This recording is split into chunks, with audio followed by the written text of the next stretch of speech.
자, 이번 시간에는 타일 공사에 대해서 해보도록 하겠습니다.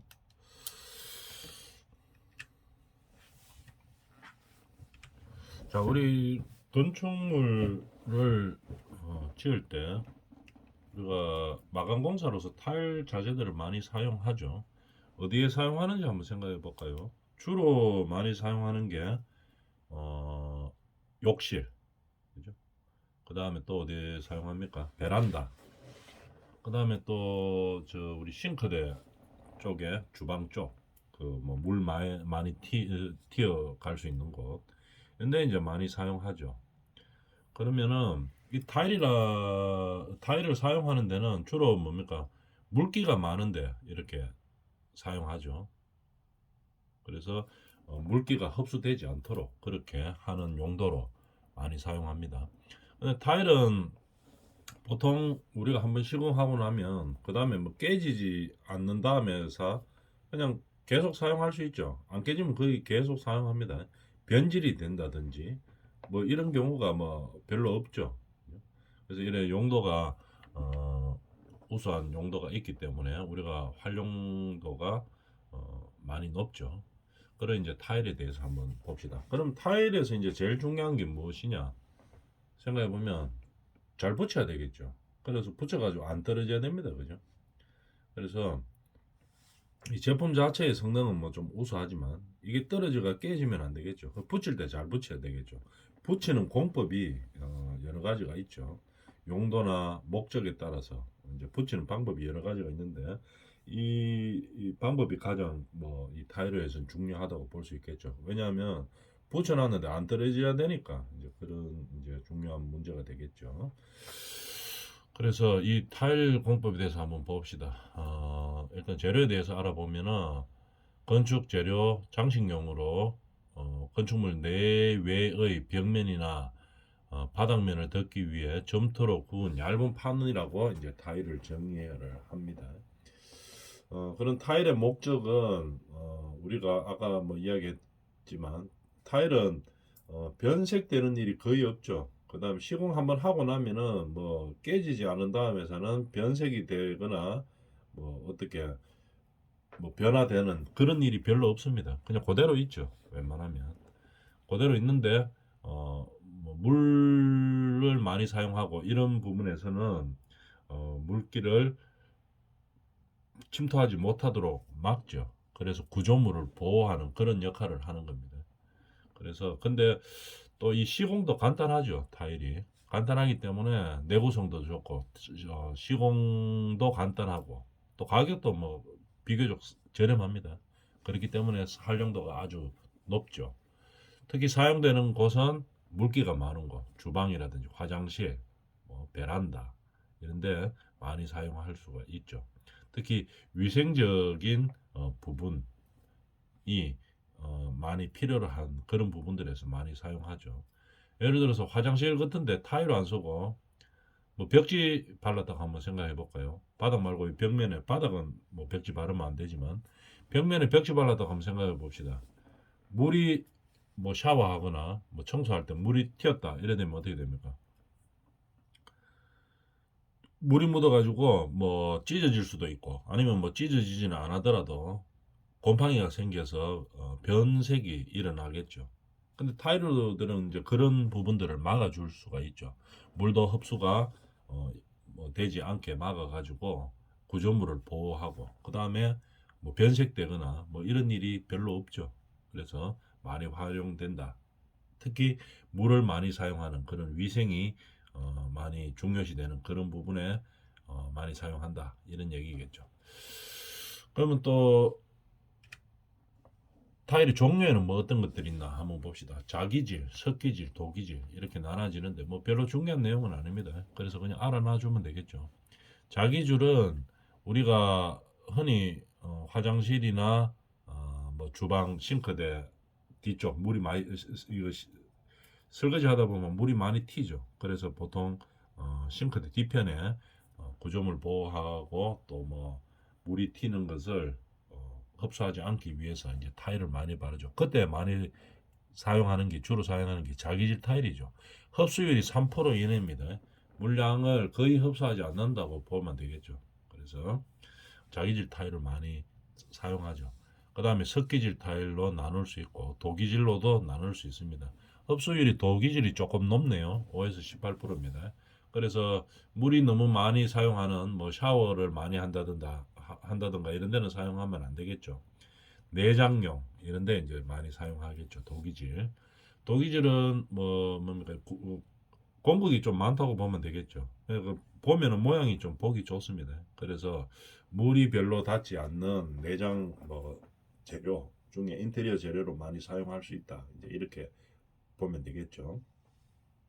그다음에 유약 유무에 따라서 CU 타일과 무유 타일 이렇게 나눈다 이 말이겠죠.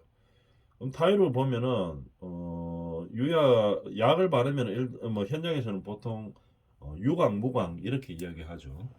유광은 광택이 반짝반짝거리는 겁니다. 약을 발라가지고 타일을 넣다가 그러면 무광은 어떻게 되냐면은 반짝거리지는 않아죠. 그래서 광이 없다. 그래서 무광이라고 이야기하죠.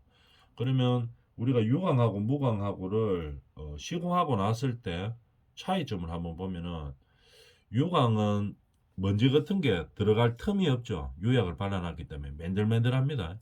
그렇기 때문에 뭐 예를 들어서 뭐 오염 이물질이 묻었다.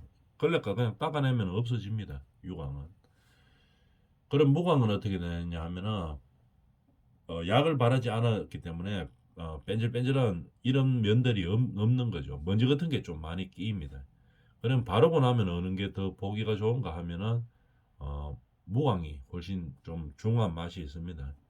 유광은 우리가 활용도에서는 좀 높지만 그죠? 뭐 활용이나 뭐 이런 뭐 청소를 한다든지 이런 면에서 볼 때는 뭐 상당히 좋죠. 뭐 오염 물질이 묻어도 그냥 물걸레로 닦아내면 그냥 깨끗해지기 때문에 이제 그렇지만도 실제로 발라 놓으면은 타일을 이렇게 시공해 놓으면은 무광보다 그렇게 좋아 보이지는 않습니다. 시각적으로 의장 효과는 좀 떨어지죠. 디자인 효과는 좀 떨어진다 이런 얘기입니다. 그래서 우리가 물이 또 특히 물이 이제 묻는 쪽, 물이 많이 묻는다 이렇게 하면은 뭐 보기가 좀 싫어도 유광으로 쓰는 경우가 많이 있죠. 무광을 해놓으면은 뭐 흡수가 좀 빠르고 물이 흡수가 좀 빠르고 이렇기 때문에 보통 유약을 좀 많이 바른 제품을 물이 많은 곳에 사용을 합니다. 근데 이제 그거보다 또 인테리어가 더 중요하다고 판단되면 뭐 무광을 써도 되기는 되겠죠. 그죠? 나중에 뭐 떤 먼지가 낀다든지 이끼가 낀다든지 이렇게 하면 뭐 다르게 약품 처리해가지고 닦아주면 되기 때문에 그래서 무광을 쓰는 경우도 많이 있습니다. 그렇다고 또 우리가 화장실 같은 데 보면은 우리가 그 샤워부스 안쪽 아니면은 바깥에는 뭐 청소할 때 말고는 뭐 세면대 있고 이런 데 있죠. 이런 데는 뭐 물을 그렇게 많이 사용하지는 않아죠. 샤워할 때 아니면은 청소 아니면 뭐 별로 사용 안 하기 때문에 청소할 때만 좀 조심해서 물 막 뿌려서 하는 거 아니고 그냥 뭐 청소 닦아서 하는 정도 그 정도로만 한다.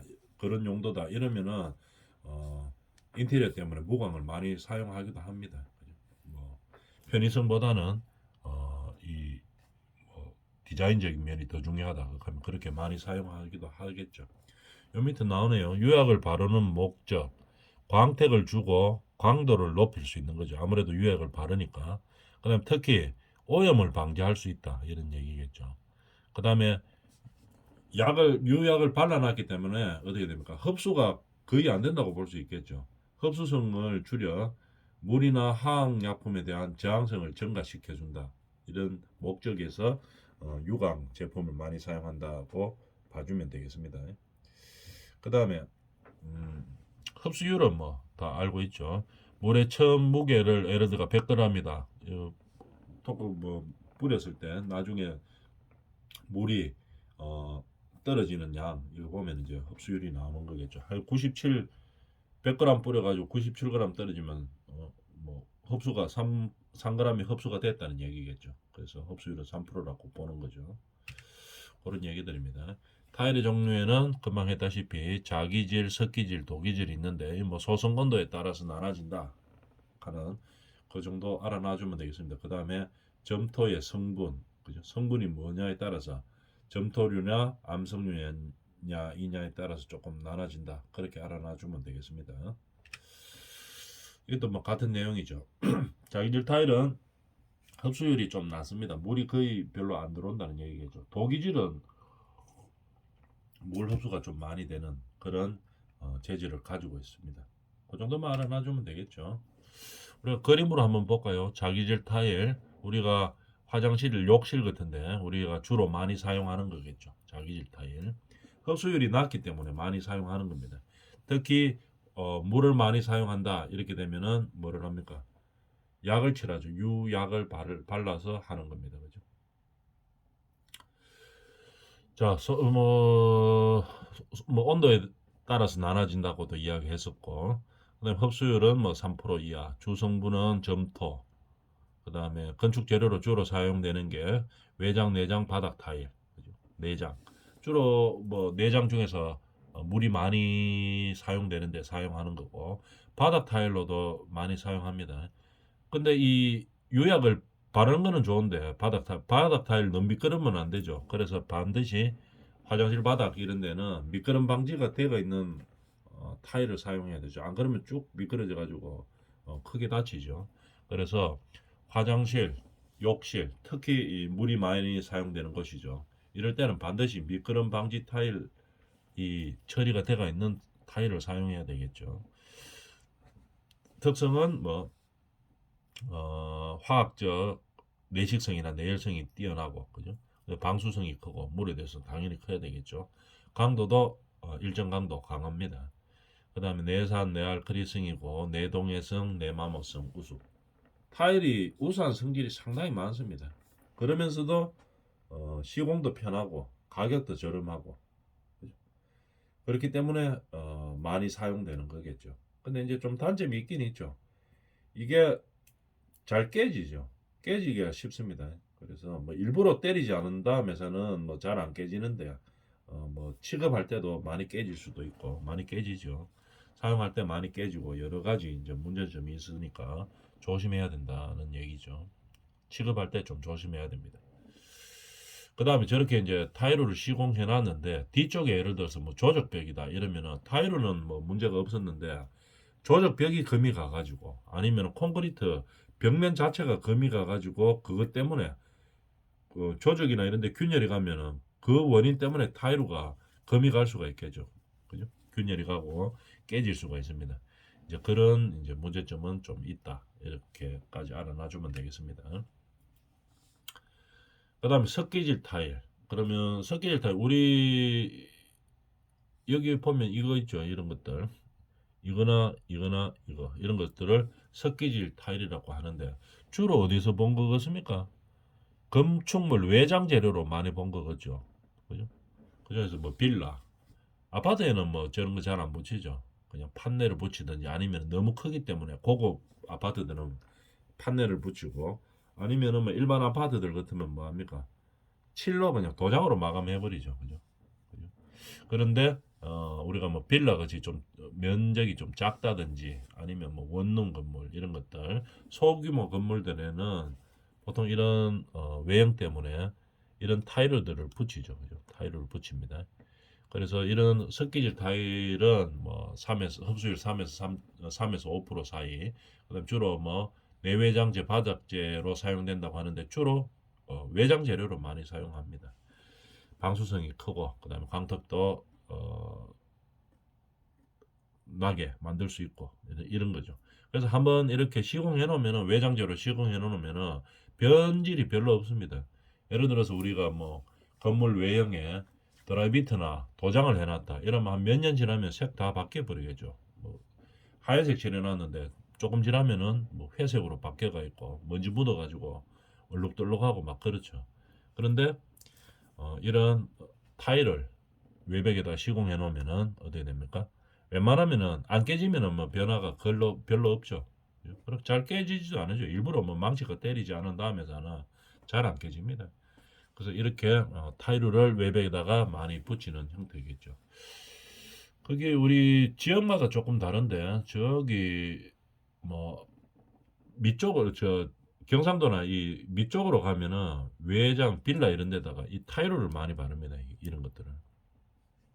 타일을 마르고 중부지방 뭐 이쪽으로 넘어오면은 외벽에다가 타일 대신에 뭐 주로 빨간 벽돌이 있죠. 빨간 벽돌을 공간 쌓게 해가지고 빨간 벽돌로 이제 모양을 내고 지역마다 조금 다른 것 같습니다. 이제 그런 주로 쓰는 이런 재료들이 있죠. 근데 이 타일을 외벽에다가 바른다고 한번 생각해 봅니다. 그럼 타일을 바르려고 하면은 외벽에다가 뭐를 해야 되면 하면은 미장을 해야 되겠죠. 미장을 하고 난 다음에 발라야 됩니다. 예를 들어서 어, 조적 건물 같으면은 반드시 미장을 하고 이 타일을 발라줘야 되고, 그 다음에 저 우리가 철근 콘크리트 건물 같은 데다가 이 타일을 바르려고 하면은 굳이 미장은 안 해도 되기는 되죠. 근데 그러려고 하면 어떻게 됩니까? 목수가 일을 잘해야 되겠죠. 면이 깨끗하게 나와 있어야 됩니다. 면이 만약에 깨끗하지 않으면, 않은 그 상태에서 이 타일을 바르면은 어떻게 됩니까? 이게 울퉁불퉁하게 되겠죠. 그래서 면을 고르고 난 다음에 발라야 됩니다. 그래서 울퉁불퉁한 면이 좀 적고 없이 깔끔하게 나와주면 그냥 타일을 바르면 되는데, 그게 아니고 뭐 좀 울퉁불퉁하다 이러면은, 아니면은 철근 콘크리트를 갈아내든지, 견출이라고 하죠. 그죠? 갈아내든지, 아니면은 갈아내기가 너무 힘들다 이러면은 철근 콘크리트 쪽 건물에도 외벽에도 미장을 일부 해가지고 면을 좀 고르게 한 다음에 이 타일을 발라줘야 되겠죠. 타일을 바르려고 하면은 중요한 것은 뒤에 구조체에 원 바탕면이 평활해야 됩니다. 너무 울퉁불퉁하면 안 되죠. 그래서 그런 뭐 장점들이 있다 하는 거, 단점, 장점, 특징들이 있다 하는 걸 알아놔 줘야 되겠습니다. 그러면 뭐 중부지방에서 외장으로 많이 사용한다 하는 빨간 벽돌, 빨간 벽돌 같은 거 있죠. 그런 벽돌들은 그러면은 철근 콘크리트 조에서 마감면이 좀 울퉁불퉁해도 사용할 수 있습니까? 이러면 사용할 수 있죠. 왜냐하면은 빨간 벽돌 같은 거는 공간 쌓기를 하죠. 보통 100mm 정도를 띄워놓고 공간 쌓기를 합니다. 그러니까 철근 콘크리트 저 구조체가 조금 어느 정도 차이가 있어도 사용할 수 있죠. 뭐 울퉁불퉁이 한 50mm 정도 된다 해도 공간 쌓기 100mm 정도를 하기 때문에 거기서 면을 잡아서 하면 되겠죠. 그 아무리 뭐 목수가 일을 좀 잘못했다, 또는 뭐 콘크리트 칠 때 뭐 압력이 너무 많이 갔다 해도 뭐 100mm 이상 이렇게 틀어지고 이러지는 잘 안 합니다. 해봤자 뭐 20mm에서 30mm 조금씩 틀어지는 거죠. 근데 이제 고래 틀어진 것들은 이제 나중에 다음 공정에서 잡아주면 되겠죠. 그런 식으로 잡아주는 겁니다. 그러면은 이제 공간 쌓기 할 때, 벽돌 공간 쌓기 할 때 여유가 한 100mm 정도 되니까 미장할 필요 없죠. 만약에 안쪽에 구조체가 조적 건물이었으면은 미장을 해야 됩니다. 반드시. 아무리 뭐 빨간 벽돌에가 공간 쌓기가 있다고 하더라도 미장을 해놓고 해야 되는데, 철근 콘크리트 저 건물 같은데 뭐 약간 울퉁불퉁했다 그러면은 뭐 굳이 안 해도 되겠죠. 공간 쌓기에서 잡아줄 수가 있기 때문에, 평활도를 잡아줄 수 있기 때문에. 그런데 이 타일을 만약에 요 한번 두께 봅니다. 요 10mm 정도밖에 안 되죠. 그 다음에 뒤에 본드로 붙이기 때문에 얼마 안 붙습니다. 이게 뭐 한 10mm 10mm 잡아도 두 개 다 합해가 20mm 2cm밖에 안 되죠. 그런데 구조체 자체가 울퉁불퉁해가 한 2, 3mm 막 튀어나오고 들어가고 일어났다 2, 30mm 정도. 그러면은 이 울퉁불퉁해가 이런 외벽 타일을 붙일 수가 없다 이런 얘기입니다. 그죠? 그러니까 반드시 뒷면을 잡아주고 해야 된다는 얘기겠죠. 그게 이제 석기질 타일 외장에다가 붙이는 타일입니다. 독이질 타일, 독이질 타일은 보면은 주로 뭐 인테리어용으로 내장으로 많이 사용하는데 쓰는 거죠. 흡수율은 뭐 5에서 18%, 물의 흡수가 잘 되는 겁니다. 그래서 물 너무 많이 사용되는 데는 사용하면은 좀 문제가 있죠. 그래서 주로 실내에서 타일을 사용하지만 물을 많이 사용 안 하는 부분들이 있죠. 이제 그런 데 사용한다는 얘기입니다.